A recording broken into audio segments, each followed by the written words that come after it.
నమస్తే, welcome to iDream. Covid మహమ్మారి నుంచి ఇప్పుడిప్పుడే మనమంతా బయటపడుతున్నాం అనుకునే లోపే మరో బ్యాక్టీరియా మనలందరినీ భయపెట్టేస్తోంది. ఈ బ్యాక్టీరియా కనుక వచ్చిందంటే మనిషి 3 రోజుల్లో చనిపోతారంటూ వార్తలు కూడా వస్తున్నాయి. అయితే ఇవి ఎంతవరకు నిజం? దీని గురించి అడిగి తెలుసుకునే ప్రయత్నం చేద్దాం. మనతో పాటు ఉన్నారు ప్రముఖ న్యూరో సర్జన్ డాక్టర్ రంగనాథన్ గారు. వారితో మాట్లాడి.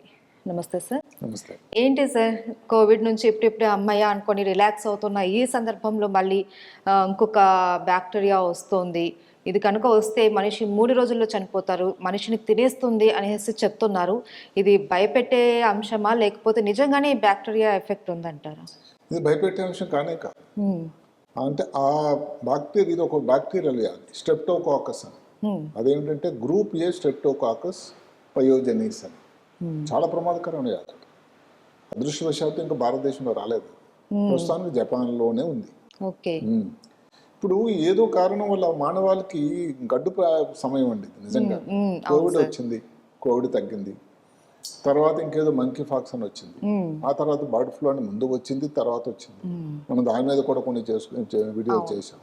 ఈ మధ్య కాలంలో మెదడుని తినేసేవి ఒక ఎమీబా అని మనం చెప్పుకున్నాం. అవును, మెదడు లోపల ఒక ఏది టీనియాసోలియం అది బద్దె పురుగు వెళ్ళిందని. ఇట్లా ఎక్కడో తేడా ఉంది. అంటే మన తాలూకా హైజీన్లో కానీ, తినే భోజన పద్ధతిలో కానీ, ఆచార వ్యవహారంలో కానీ ఏదో తేడా వచ్చింది. అంటే ముందు కూడా ఇలాంటి కొన్ని వ్యాధులు అయితే ఉన్న మాట వాస్తవమే. పర్సంటేజ్ అన్నది, సీరియస్నెస్ అన్నది ఇప్పుడు పెరిగిందని నాకు అనిపిస్తుంది. ఒకప్పుడు వచ్చినా కూడా అంత ఎఫెక్టివ్ గా ఉండేది కాదు. అంటే అప్పుడు కూడా ఇంతవరకు ప్రజల్లో కూడా ఒకటి సోషల్ మీడియా అంత యాక్టివ్ కాదు. అవును, ప్రజల్లో అవగాహన కూడా తక్కువే. జరిగిపోయారు ఎవరో ఊర్లో అంటే జరిగిపోయారని, కానీ ఇంత తరకు ఈ కారణం వల్ల తెలియదు, వ్యాప్తి ఇంత ఉండేది తెలియదు కాదు. అందువల్ల లేదు అని మనం చెప్పడానికి లేదు. కానీ ఏదైతేనే ఇప్పుడు మనకు చూసుకున్నట్టయితే దగ్గర 7 నుంచి 8 రకాలు వైరల్, బ్యాక్టీరియా, పారాసైట్, అసలు అన్ని రకాల జీవులు కూడా ఏకదాటిగా ఇప్పుడు ఒకసారి మానవాళి మీద దాడి చేస్తున్నాయి. ఇది కొంచెం గడ్డు పరిస్థితి అని నేను చెప్పగలుగుతాను. అయితే సార్, గతంలో కూడా ఇలాంటి బ్యాక్టీరియల్ ప్రాబ్లమ్స్ మనకి ఇండియాలో ఏమైనా ఉన్నాయా? ఇంతకుముందు వచ్చింది, అది స్ట్రెప్టోకాకస్ కాదు, స్టెఫ్లోకాకస్ ఆరిస్ అని ఇంకోటి ఉంది. ఏంటి సార్ అది బ్యాక్టీరియల్ వ్యాధి, స్టెఫ్లోకాకస్ కూడా.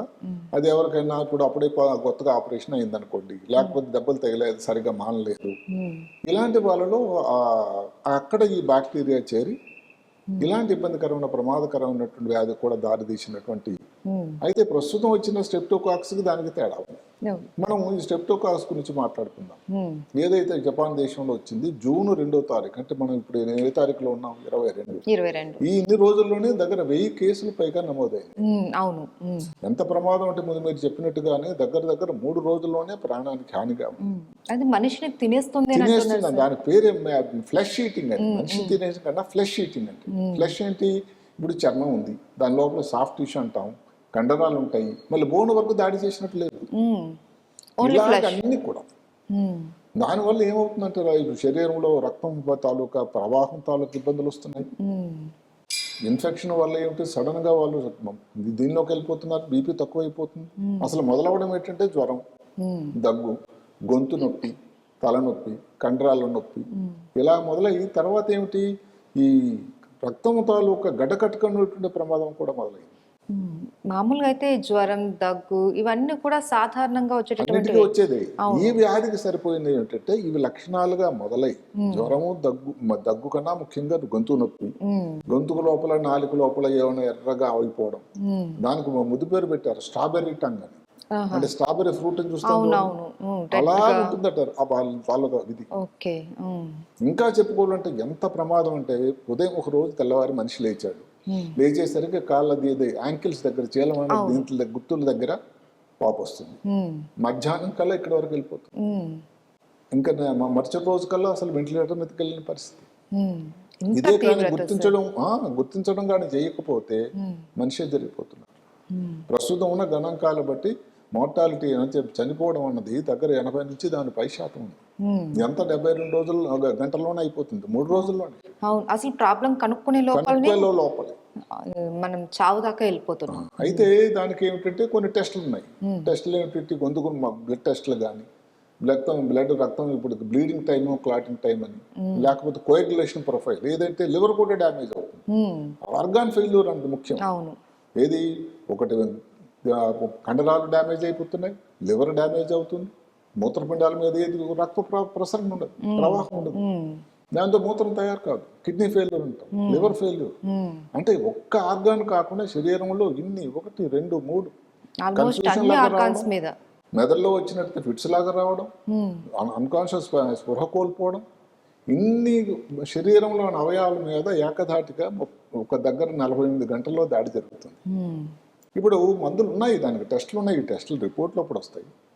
వచ్చిన తర్వాత మందులు దానికి ఎంత లోపల దాన్ని తయారు చేస్తాం, మనకి ఏమైనా రిపోర్ట్స్ రావడానికి 24 గంటలు పడుతుంది. అసలు పుణ్యకాలం కాస్త దాటిపోకూడదు. అంటే దీని తాలూకా ప్రమాదం ఎంత ఎక్కువ ఉందో మనం గ్రహించాలి. అవును సార్. దీనికి కొన్ని టెస్టులు ఇందాక చెప్పినట్టుగా రక్త పరీక్షలు కొన్ని ఉన్నాయి. అదే కాకుండా ఫిట్స్ లాంటివి వచ్చిందంటే బ్రెయిన్కి ఏదన్నా కానీ ఈజీ కానీ లేకపోతే ఎంఆర్ఐ లాంటి టెస్టులు కూడా చేయాలి. అన్నిటికంటే ముఖ్యమైనది ఏంటంటే గొంతుకులో ఎక్కడైతే నొప్పి ఉందో అక్కడ నుంచి కల్చర్ తీసుకోవాలి. స్త్రీలలో అయితే మర్మాయం ఆ ప్రాంతం నుంచి కూడా కల్చర్ తీసుకోవాలి, టంగ్ నుంచి కల్చర్ తీసుకోవాలి. దాంట్లో కానీ బ్యాక్టీరియా ఉందని కానీ తొందరగా కానీ రిపోర్ట్ వస్తే యాంటీబయాటిక్స్ అన్నది స్టార్ట్ చేయాలి. దీనికి అన్నిటికంటే ముఖ్యమైన ఆయుధం మన దగ్గర ఉన్నది యాంటీబయాటిక్స్. యాంటీబయాటిక్స్ లో కూడా ఏమిటి, వ్యాంకోమైసిన్ అని, లిజోలిడ్ అని, క్లిండామైసిన్ అని, మెఫ్సిలిన్ అని ఇలాంటి స్పెసిఫిక్ యాంటీబయాటిక్స్ స్టార్ట్ చేస్తేనే అప్పటికి మనం దాని ప్రమాదాన్ని ఆపగలం. అది సరిగా మిగతా హాస్పిటల్ అడ్మిషన్ 100% అవసరం. ఎట్టి పరిస్థితుల్లో కూడా ఇంటి దగ్గర మామూలు క్లినిక్ లోనూ వైద్యం చేయడానికి లేదు. బీపీ తక్కువైంది అనుకోండి, బీపీ పెరగడానికి మందులు ఇవ్వాలి. మూత్రపిండాలు పని చేయట్లేదు, దానికి డయాలసిస్ అవసరం పడవచ్చు. ఫిట్స్ వచ్చింది, ఫిట్స్ కోసం మందులు ఇవ్వాలి. లివర్ ప్రాబ్లం వచ్చిందని దానికోసం ఏదైనా బ్లడ్ ట్రాన్స్ఫ్యూషన్, రక్తం ట్రాన్స్ఫ్యూషన్ ఇవ్వాలి. ఇలాంటి ఇబ్బందులు.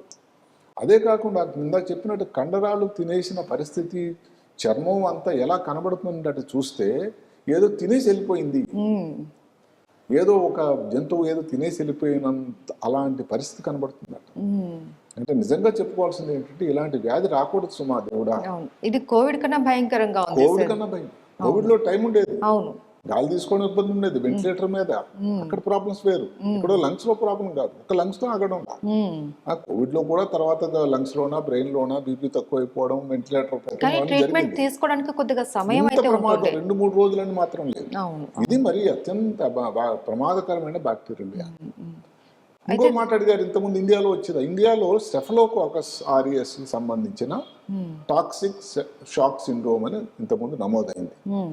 అది ఇంత తక్కువ టైంలో ఇలాంటి ప్రమాదకరమైన వ్యాధి అయితే చెప్పలేదు. ప్రస్తుతానికి జపాన్లో వచ్చిన వ్యాధి ఏదైతే ఉందో అలాంటి ప్రమాదం. ఇలాంటి దీని తాలూకు కొన్ని రకాల స్ట్రెప్టోకాకస్లో కూడా ఇలాంటి టాక్సిక్ షాక్ సిండ్రోమ్ వస్తుంది.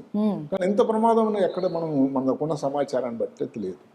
ఏదైతే గ్రూప్ ఏ స్ట్రెప్టోకాకస్ పయోజెనిస్ అది టాక్సిన్ దానివల్ల రిలీజ్ అవుతుంది, గొంతు నొప్పిలాగా అవుతుంది, దాని నుంచి ఏమైనా టాక్సిక్ విష పదార్థాలు తయారవుతాయి, అది రక్తం లోపలికి వెళ్ళిపోతుంది, రక్తం నుంచి ఇంకా కండరాలు ఇంకా అన్ని ప్రాంతాలకు దానికి ప్రవాహం జరిగి ఎక్కడ దొరికితే అక్కడ దాన్ని కాటు వేస్తుంది. అది అంత ప్రమాదకరమైన వ్యాధి. సార్ మరి ముఖ్యంగా ఇది ఇంకా ఎవరికి ఎక్కువగా వచ్చేదంటే ఈ గాయాలైన వాళ్ళకి వీళ్ళకి త్వరగా ఎఫెక్ట్ చూపిస్తుంది. కొత్తగా ఆపరేషన్ ఎవరికైనా అయింది అనుకోండి, ఆ గాయం మీద ఇది ఇబ్బంది అవ్వడానికి ఆస్కారం లేదు. చిన్న దెబ్బ తగిలింది, ఏదో చేతికే దెబ్బ తగిలింది, ఆ టైంలో ఇది ఇంత ప్రమాదం వస్తుందని ఎక్కడ, అది ఈ ఇన్ఫెక్షన్ రావడానికి ఆస్కారం. దీని కారణం ఎలాగ రూట్ ఆఫ్ ఎంట్రీ అంటే ఈ స్టెఫలోకాకస్ ఇందాకైతే భారతదేశంలో ముందు సంవత్సరానికి ఈ కేసులు ఒకసారి వచ్చాయి అని చెప్పినవి ఏదో ఒక చిన్న క్రిమి కీటకాలు కానీ ఏదైనా ఇలాంటి కరవడం వల్ల వచ్చింది అని చెప్పారు. కానీ దీనికోసం ఈ కారణం అంటూ లేదు, ఎలా వస్తుందో తెలియదు. తెలుసు, కొన్ని మనకు తెలుసు. ఏమిటది? ఇప్పుడు చేతుల్లో కంటామినేషన్ అయిపోవడం. అంటే ఇప్పుడు ఎవరికన్నా ఒక వ్యక్తికి ప్రేగుల లోపల ఈ గ్రూప్ ఏ స్ట్రెప్టోకాకస్ ఉంది, అదే మలం విసర్జన చేసినప్పుడు బయటకు వస్తుంది. ఆ వ్యక్తి కానీ సరిగ్గా చేతులు శుభ్రం లేకుండా మలంతో కానీ అది కంటామినేషన్ అయితే అది ట్రాన్స్మిషన్ అయిపోతుంది. ఈ మధ్యకాలం ఇంకొక కొత్త థియరీ ఏమిటంటే అంటే చేతుల ద్వారా. రెండోది ఏమిటంటే ఒక వ్యక్తికి ఎవరికైనా ఈ ఇబ్బంది వస్తే వాళ్ళు మాట్లాడుతున్నప్పుడు వచ్చే తుంపరల వల్ల కూడా ఈ వ్యాధి రావచ్చు. తీసుకునే ఫుడ్ పదార్థాలు సరిగ్గా హైజీన్ లేకపోయినా కానీ వ్యక్తి నుంచి వ్యక్తికి ఇంకొక వ్యక్తికి రావడానికి కాంటాక్ట్ అనేది ఈ వ్యాధి అదృష్టవశాత్తు అంత ప్రమాదం కోవిడ్ టైంలో మనం చూసినట్టుగా లేదు. కానీ ఈ హైజీన్ వల్ల ఉంది. ఈ హైజీన్ అనేది ఏది చేతుల తాలూకా శుభ్రం, తర్వాత తీసుకునే పదార్థాలు తాలూకా శుభ్రం సరిగ్గా చేసుకోవడం, మాట్లాడేటప్పుడు కాస్త డిస్టెన్స్ చేయి పెట్టుకోవడం కానీ మాస్క్ కానీ పెట్టుకోవడం కానీ, లేదు అన్నట్టయితే ఇప్పుడు ఏ విధంగా గాయాలే ఉన్నాయనుకోండి దానికి సత్వరంగా తొందరగా వైద్యం చేయటం, దాన్ని కవర్ చేసి ఉంచడం, అక్కడి నుంచి కూడా కల్చర్ తీసుకునేటప్పుడు కల్చర్ తీసుకోవడం, ఇలాంటివి చేసినట్టయితే ప్రమాదం తక్కువ. మళ్ళీ కోవిడ్ నాటి జాగ్రత్తలు మళ్ళీ మనం మళ్ళీ పునరావృతం అవుతున్నాయి. ఎందుకంటే ఇప్పుడు మీరు చెప్పారు చూడండి, సోషల్ డిస్టెన్సింగ్ లాగా వచ్చేసింది. ఇంకా అవును సార్, అప్పుడు మాస్క్ లేదు. ఇప్పుడు ఈ వచ్చిన వాళ్ళకి అయితే మిగతా వాళ్ళకి ఎందుకంటే లక్కీగా అందరూ భయపెట్టే ప్రయత్నం ఎందుకు కాదంటే ప్రస్తుతానికి జపాన్ దేశంలోనే నియమితమైంది. ఇంకా మిగతా దేశాలకు వచ్చినటువంటి దాఖలాలు ఎక్కడా లేవు. ఇబ్బంది వల్ల ఏమిటి, ఇప్పుడు అన్ని సరిహద్దులు ఓపెన్ అయిపోయినాయి, ఎంతో మంది అక్కడికి రావడం రాకపోకలు జరుగుతూనే ఉన్నాయి. అలాంటి వచ్చినప్పుడు అక్కడే ఉంటుంది ఆ దేశంలోనే అని చెప్పడానికి ఆస్కారం.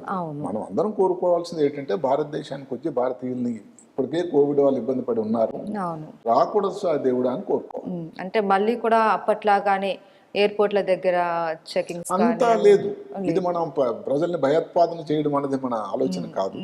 ప్రస్తుతానికి ఎవరైతే అక్కడి నుంచి ప్రయాణికులు ఎవరైతే భారతదేశాన్ని చేరుకున్నారో వాళ్ళలో ఈ వ్యాధి వచ్చిందని మన దగ్గర ఎక్కడ కూడా నిర్ధారణ కానీ దాఖలాలు కానీ ఇండియాలో ఇంతవరకు ఒక్క కేసు కూడా నమోదు కాలేదు. దయచేసి అందరూ గమనించండి. అయితే జపాన్ దేశానికి మనకు ఎంతో దూరం లేదు కాబట్టి, పొరుగు దేశం కాకపోయినా మరీ దూరం కాదు కాబట్టి 1000 కేసులు ఇన్ని తక్కువ రోజుల్లోనే నమోదై చాలా ప్రమాదకరమైన వ్యాధి కాబట్టి దాని గురించి అవగాహన అనేది మనకు అవసరం. అందుకని మనం చెప్పుకుంటున్నాం. Right sir, thank you so much. నమస్కారం.